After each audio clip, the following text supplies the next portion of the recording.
It's time to jump into the brave new world of containers and Docker with Patrick Chanezon. This is Talk Python to Me, episode number 9, recorded Monday, May 4th, 2015.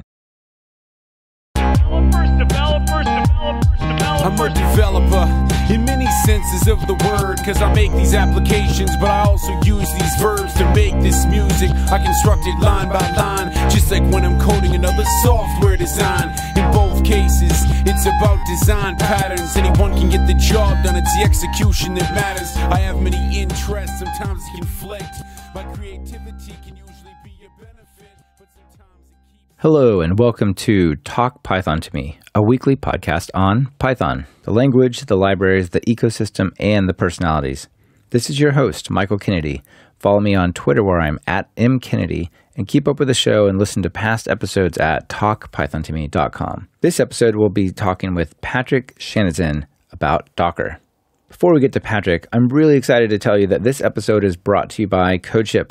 CodeShip is a platform for continuous integration and continuous delivery as a service. Please take a moment to check them out at codeship.com or follow them on Twitter where they're at CodeShip. Now let me introduce Patrick. Patrick Chanezon is a member of the technical staff at Docker Inc. He helps build Docker, an open platform for distributed applications for developers and sysadmins. Patrick is a software developer and storyteller.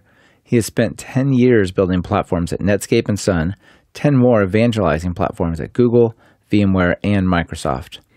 His main professional interest is in building and kickstarting the network effects for these wondrous two-sided markets called platforms. He worked on platforms for portals, ads, commerce, social, web, distributed apps, and of course, the cloud. Patrick, welcome to the show. Hey, Michael. Thanks for having me. Hey, I'm really glad that you're here, and I'm super excited to have Docker on the show. Ever since I learned about Docker, there's a few times I've learned about some technology and it has completely taken over me, and somehow I'm obsessed to learn it. And when I figured, when I came across Docker, when you guys announced it, I don't know, was it a year ago? About 2 years ago, right? Yeah, I came across it and I'm just, oh my gosh, I need to learn this. I need to understand this because this is going to be huge. And I really think Docker and these container technologies are going to change the way we build and deliver software. So let's start with telling the world, what is Docker, for those who don't know? Sure. So Docker is an open source project that was announced by Solomon Hykes, the founder of dotCloud and Docker, 2 years ago at PyCon. So it's relevant for Python developers because it all started at PyCon. And so Solomon and his team were building this platform as a service called dotCloud. And they were struggling with adoption. It's a time when, at that time, I was at Google. I was doing a Google App Engine. There was Heroku, who's been bought by Salesforce. And so dotCloud had trouble attracting developers to their platform as a service, which allowed you to deploy applications in PHP, Python, and multiple languages. While at the time, a platform like Google App Engine, for example, was limited to Python and Java as runtimes, and Go as well. And so they were struggling with adoption, but they had this gem inside of dotCloud that they were using to build their platform as a service that was called Docker. And that was an easy way to package and distribute, build, ship, and run Linux containers. And so they open sourced the project at PyCon 2 years ago, and then it took the world by storm. Like all developers starting adopting it, and the whole industry restructured around that notion of Linux container. So Docker essentially is a set of tools that allow you to build, ship, and run distributed applications based on Linux containers. So there's the Docker command line, which is at the same time it's a unique binary that has a client and a daemon. And the daemon lets you get images for containers on your local machine or on a server, and run them in a Linux container, like isolated from other workloads on that machine. So you can have your own file system, your own users, your own network namespace, And so Docker is based on Linux namespaces and C groups. And then you have Docker machine that lets you provision machines running the Docker engine on any cloud provider, like Google, Amazon, Microsoft, but also locally on your machine on VMware, VirtualBox, or Hyper-V. So Docker itself, Docker machine to provision the machines. Then there's another project called Docker Compose that allows you to assemble all these containers that you're using to build your microservices into a single unit that you can run on your laptop for development or ship to the cloud as a single unit. So typically you would have, for your typical Python app, maybe you're using Django or Flask, you would have one container that has Django, your Django application with its code in it, and you would link that to another container that has Redis or MySQL. And then you can start all this with a single command, Docker Compose. So you can, with Docker Compose, you can just start. Yes, exactly. So in Docker Compose, you say, I have my image for my Django app that's called like Chanezon/my Django app. And I want to launch that with port 80 on the machine, on the server on which it's running, mapped to port 8080, maybe internally, where I'm running it. And then I want to tie that to a Redis instance that's using the Docker image Redis that's on Docker Hub. And then inside of my code, I'm just going to refer to Redis, and automatically it will just tie that to the other container that's running.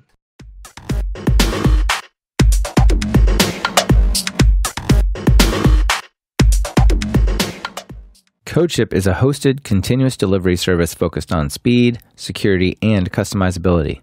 You can set up continuous integration in a matter of seconds and automatically deploy when your tests have passed.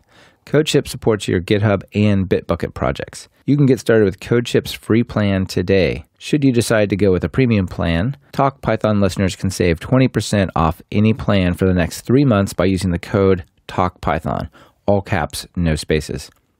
Check them out at codeship.com and tell them thanks for sponsoring the show on Twitter, where they're at CodeShip.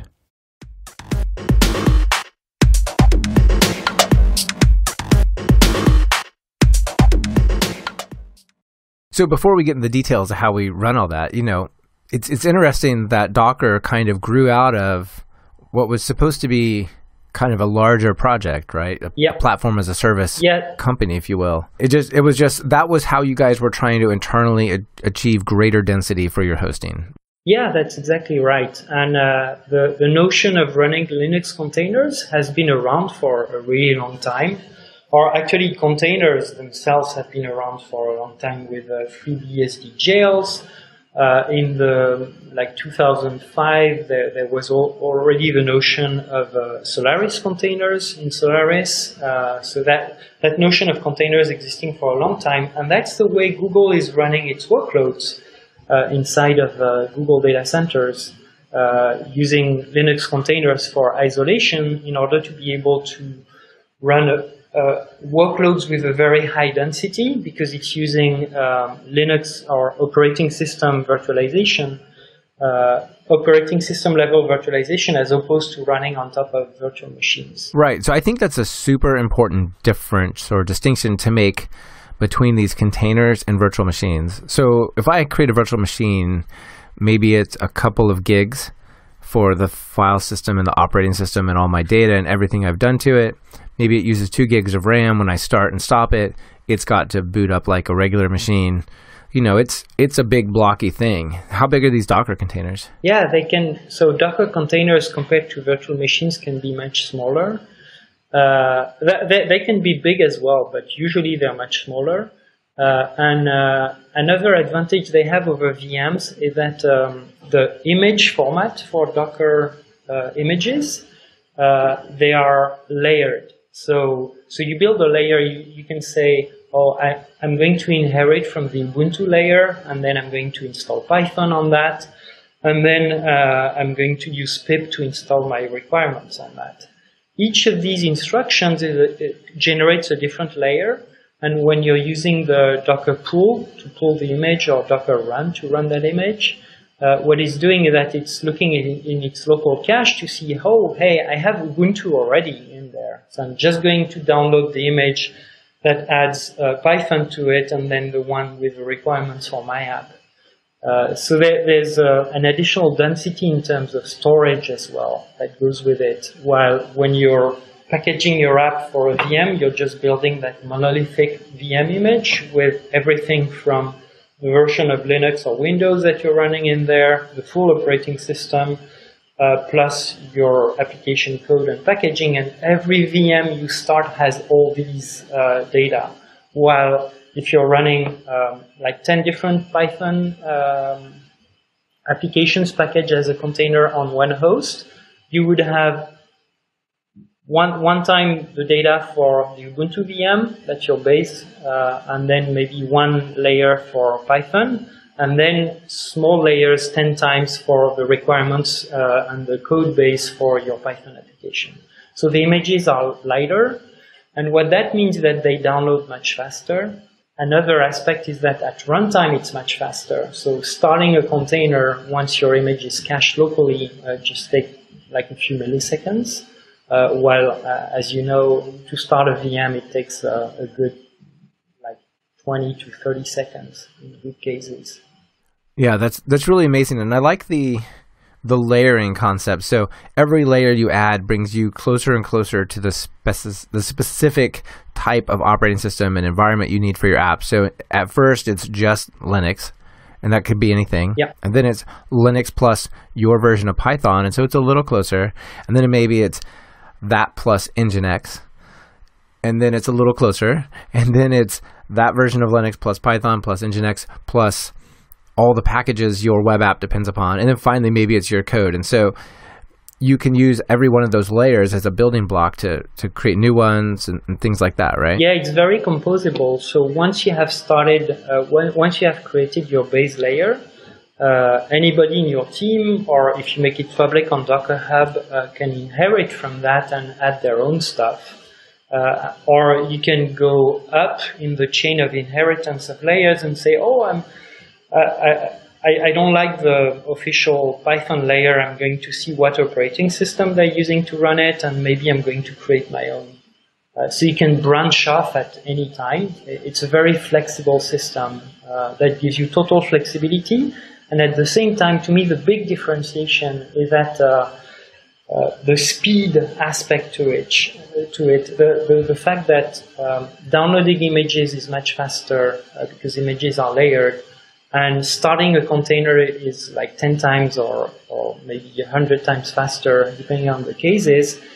When you make things faster, usually it changes the experience, and that's what developers found or realize when a developer starts to use Docker. Usually they have this aha moment, oh, then I can build all the time and create my own images and start breaking my application that was monolithic into smaller microservices that are easier to compose with something like Docker Compose. So it goes hand in hand with two big shifts in software engineering that happened in the past 5 years. One of them is microservices, the fact of breaking up your application into smaller services that can be scaled and developed independently. And the other one is DevOps, where dev teams and ops teams are working together with continuous integration and continuous delivery using the same tools to achieve continuous delivery of their application. And so the container is a really nice unit of collaboration between devs and ops.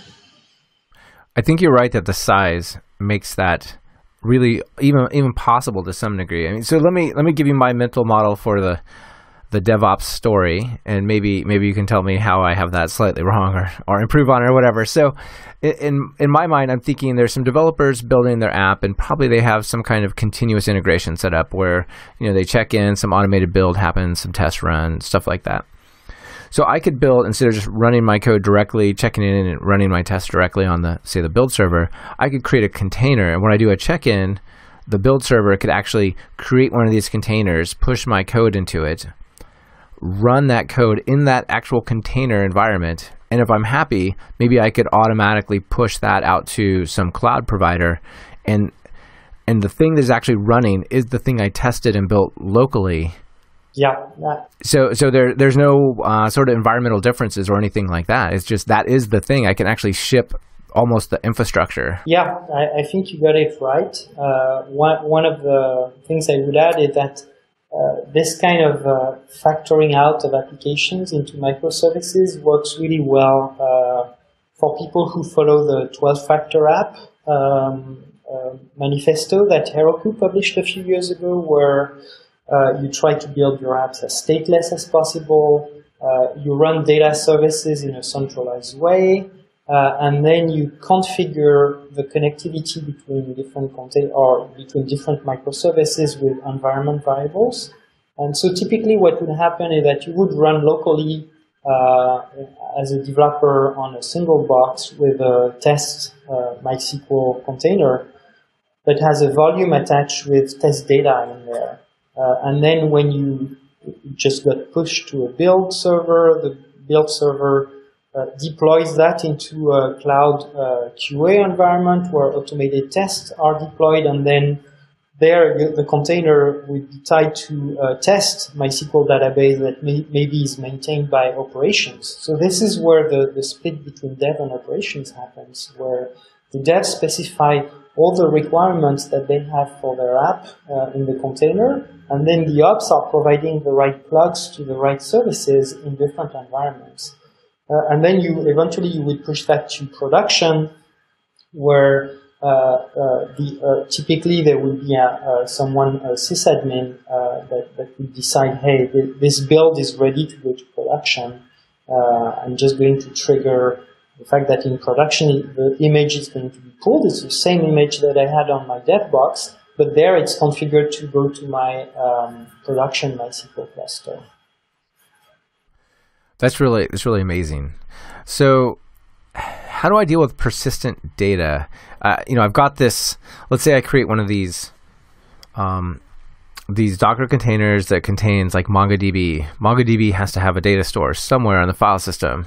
How do I kind of deal with and version that? Is that actually in the container? Is that somewhere else? How do I, if the database schema changes, as the new container comes up, what do I do? That seems a little tricky. Yeah, definitely. So Docker has this notion of volumes, where in your container you can mount a directory that is on your host machine, and this is where you would keep the data. And typically there's also another notion that is called a data container, where you just launch a container that just has a volume attached to it, and then you mount the volumes from that container into your runtime container. And then changing database, like from development to production, would just be a matter of changing the volume or the container you're mounting your volume from. So that's the notion of volume that lets you have persistent containers. There's one issue with it in Docker today that lots of people are running into when they try to deploy in clusters, which is volumes can be attached only for local file systems on the engine on which you are triggered, on the host on which you are triggered. And there's a company called Cluster HQ, which is building an add-on to Docker called Flucker. We're working with them to make it a plugin, like a real plugin in Docker. So that there's work underway to make that happen right now. And what Flucker is doing is that they're addressing this issue of moving persistent container from one host to another if you're deploying in a large orchestrated Docker setup, where when the orchestrator tells the engine, hey, I want to move that Docker engine that is tied to that Docker container that has a persistent volume from host A to host B, what they're doing is that they're using ZFS under the hood, and they're doing a ZFS snapshot, which are pretty fast. Then they're moving the snapshot to the other machine. That can take a few hours. And once the snapshot is moved, they can start your server take a diff of the snapshot and push it on the other side, which is faster, and then they restart your container on the other side. That sounds really helpful because it seems like there's a lot of complexity, more and more containers that get involved and more horizontal scale that gets in there. Yeah, container persistence is really an interesting issue where there's lots of research right now and lots of companies looking into that and how to enable this. Excellent. So you've spoken a little bit about Docker Hub. Can you tell the listeners what that is? Yeah, definitely. So Docker itself is a client and a daemon that's running either on your local machine or on your server. But what you're building with the Docker client is an image of the system on which you're running. Once your image is ready, typically you would push it to Docker Hub, which is a hosted service by Docker. So it's software as a service. It's a hosted service that Docker that lets you share your images either with the world. You can make your image public, and there are lots of open source and community images in there. Or you can host them privately, so you can pay for having so Docker Hub is free for public images, but if you want a private image, you can buy a subscription that allows you to have several private images for your own projects. And then your colleague can just download the images from the hub as well, and it's integrated with the Docker client. We also have a version that's called Docker Hub Enterprise, that enterprises who want to adopt Docker for their internal workflow can install behind the firewall, so they have complete control over the policies for the images that they're creating. Right, that makes sense. You might not want to just go grab a bunch of public images and download them. Now, is this actual source code or actual binary executables that I'm grabbing, or is there another way to like get an image from Docker Hub? So what you grab from Docker Hub, these images are actually tarballs that are gzipped for each of the layer with a bunch of metadata explaining the Docker engine how to reconstitute the image of your operating system in there. Okay, excellent. So it might tell me how to install Nginx or how to install Python 3 or something like that. Yeah, exactly. So we host official Docker images for many open source projects. So for example, for Python, there's an excellent, I used to take images from the community initially, and then I switched to the official image, which is called Python. And so in order to run Python in Docker, you just say Docker run Python. Eventually, you could qualify that to say if you want Python 2 or Python 3, or there are labels on these images that let you specify a more fine-grained version of Python. And once you run the image, it comes with I don't remember which flavor of Linux, and then Python all installed with the tools for developing there or for running Python workloads. That sounds like a really easy way to get started for the Python developers. That's cool. Yeah, and that's one of the things that I love. So I joined Docker just 2 months ago. Before that, I was at Microsoft, where my role as part of the developer experience team was to bring all the Docker partner ecosystem on Azure. And so as part of doing that, I built a bunch of tools to deploy clusters on Azure. And the tool I built for that was in Python. And I interacted with lots of startups using Python. And when I started talking about my tool to other Microsoft people and I started giving trainings about that, these guys were on Windows, they didn't have Python installed.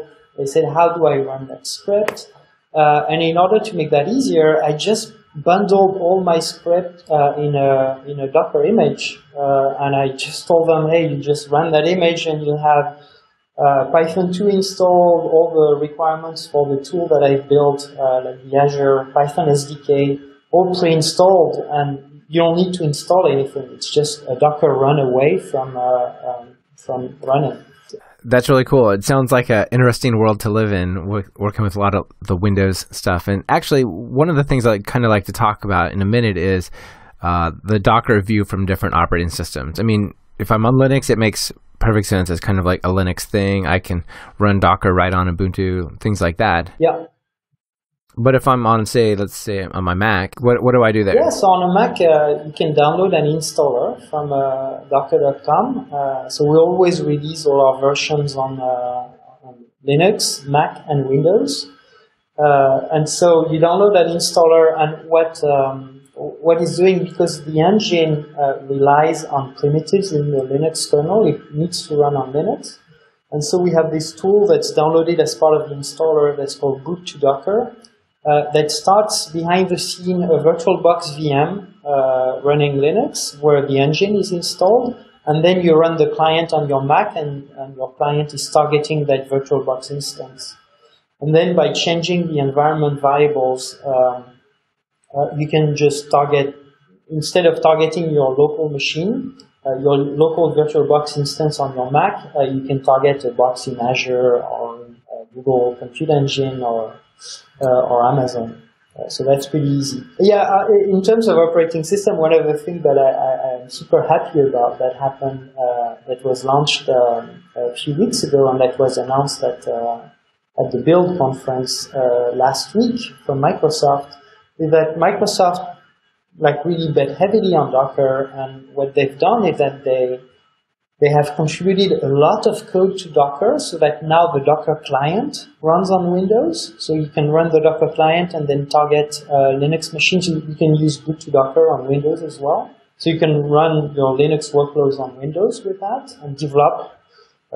That's cool. So that kind of puts it on par with OS X, maybe. Yeah, exactly. It puts it on par with OS X, but they're going even further, where what they announced at Build last week, Mark Rusinovich, who's the CTO for Azure, he sported a Docker t-shirt, and he demoed the step further that they went, which is they implemented Docker engine for Windows Server.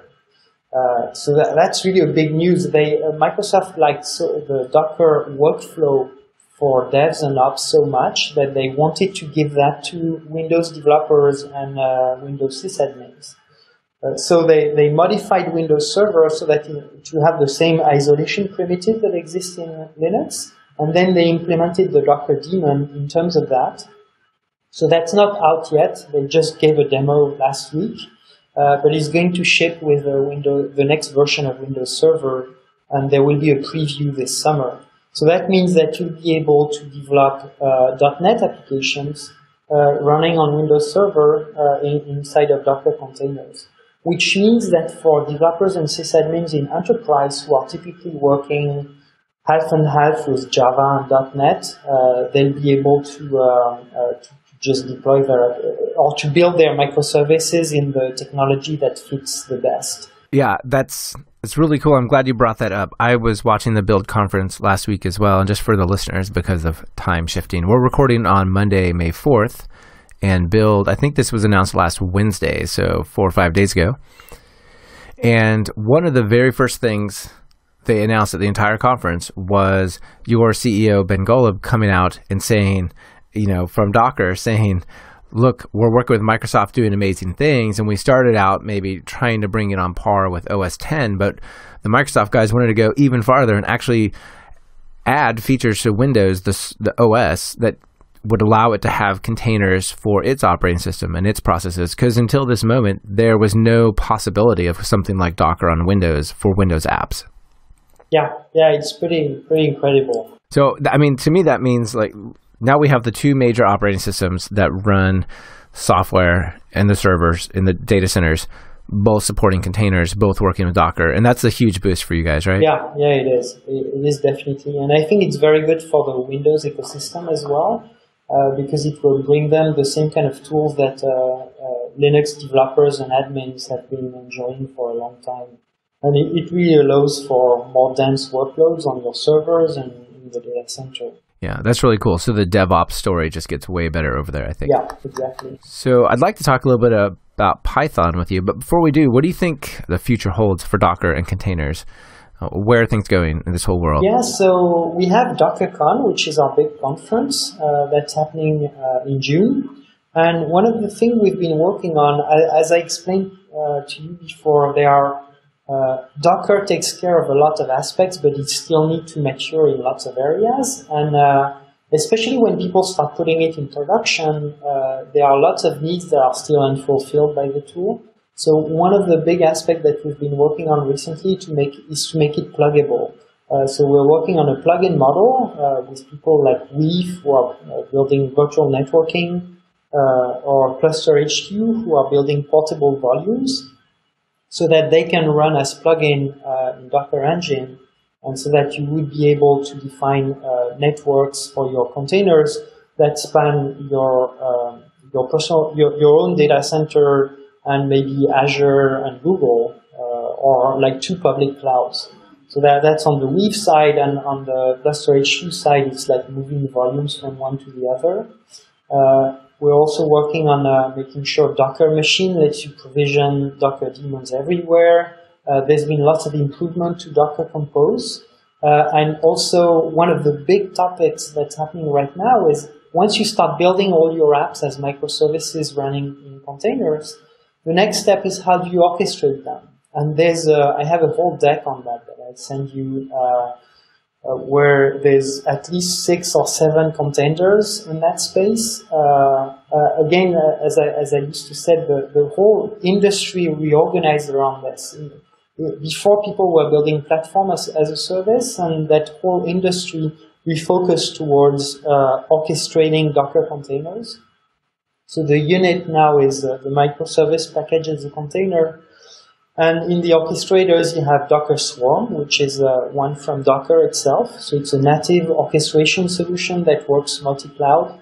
There's Kubernetes from Google that's inspired by what's running internally at Google, and that's open source. There's Apache Mesos, done by Mesosphere, and they're running in production in lots of different places. They're coming from Twitter originally. I think Netflix runs it as well. And there are smaller players like DES or Tutum, which is running on Azure as well.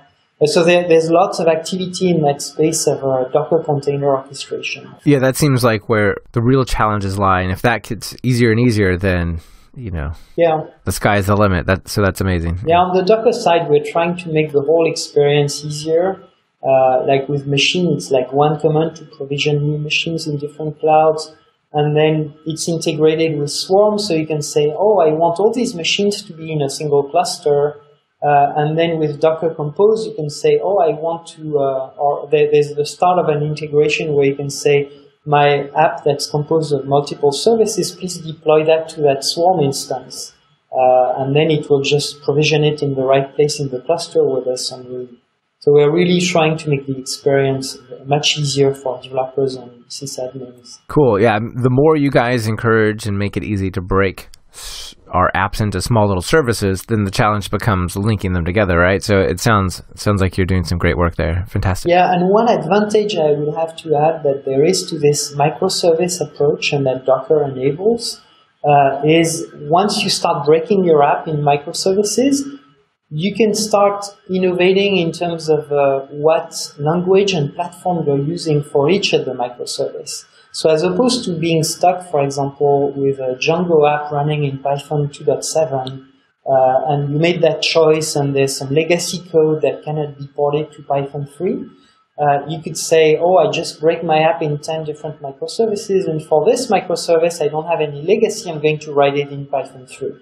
And for the developers, it's just a matter of saying, oh, I'm inheriting from Python :3 as opposed to Python :2 when you're creating your image. Oh, that's really neat. So maybe it's a gateway for a little more flexibility in the technology you choose. Yeah, and I think especially for the Python community where that big gap between Python 2 and Python 3 developers happen, I think this breaking up of large monolithic applications into smaller microservices where you have more freedom to test new stuff may be a good way of introducing Python 3 to your environment. For sure. Do you see anything like that happening in the data side of things? So, if I'm using MySQL and relational databases in some big monolithic way, like could my different microservices be using like NoSQL, say MongoDB or Redis here and there, and then maybe one other part still using a relational database? Oh yeah, I've seen a lot of that where people are starting, once your microservice has a smaller footprint and like a single functional goal, then it's easier to say, oh, I'm going to back that up with Redis or MongoDB, as opposed to storing everything in MySQL. Because maybe I'm building an e-commerce application and I need the relational aspect for parts of it, but maybe for like tracking referrals or the social media aspect of how people are tweeting about products on my website, maybe these small services can use different types of databases or data backends. Yeah, that seems like a perfect way to choose the right database, the right job there. Yeah. Cool. So you guys, do you use Python internally? You know, obviously you can run Python in Docker containers really well, but do you guys use it as a language for yourself? Actually, we do. Not everybody. So Docker itself is written in Go, as well as Docker Machine and Swarm. But Docker Compose is actually written in Python, so it's a Python project. Nice. And how's that? People are pretty happy with Python internally? Yeah, and I think they even tried to port it to Go at some point. But then they said, hey, we have high velocity with Python. We have a code base that people understand well, so let's stick with that. So I think Compose for now will stay in Python, and the developers who are working on it are pretty happy with it. Yeah, that's really cool. So if, you know, I'm a listener and I'm out there hearing this and I'm like, this is awesome. I have to get started. What do I do? How do I get started? Yeah, to get started, you go to docker.com. We have lots of tutorials. If you're on a Mac, you just download Docker for Mac. For Linux, depending on the distro, either there are packages or you can download the binaries directly. And for Windows, there's an installer as well. There's also another project you may want to take a look at that's called Kitematic. That one runs only on macOS, and it's a Docker client GUI. So it shows you all the containers that you can find on Docker Hub, and you can say, oh, just start this one, launch a terminal where I can script it or connect to it, and it shows you the logs, the volume that you have attached, so you can go edit the files and all that. So that's a very easy way to get started, Kitematic, I would say.